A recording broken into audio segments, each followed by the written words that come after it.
মনে রাখেন, এই জুলাই গণঅভ্যুত্থানে যারা নেতৃত্ব দিয়েছে তাদের দিকে আঙ্গুল তুলছেন আপনারা। যদি এই বিপি নূরের জন্ম না হতো, এই ছাত্র অধিকারের জন্ম না হতো, আপনারা এই জুলাই গণঅভ্যুত্থান পেতেন না।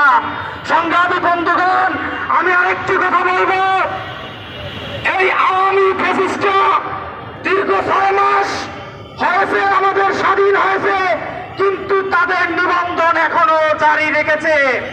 সুতরাং 2000 শহীদ হয়েছে, 20,000 রক্ত দিয়েছে, আহত হয়েছে, এদের রক্তের দাগ এখনো শুকায় নাই।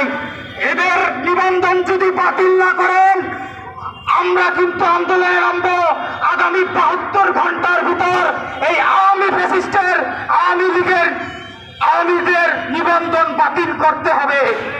আর হাসিনার ফাঁসি হবে, এই বাংলার জমিনে ফাঁসি কার্যকর করবে গণ অধিকার পরিষদ। আগামীর বাংলাদেশ তরুণের বাংলাদেশ, আগামী বাংলাদেশ যুব অধিকারের বাংলাদেশ, আগামীর বাংলাদেশ গণ অধিকার পরিষদের বাংলাদেশ। ধন্যবাদ। আমাদের সময়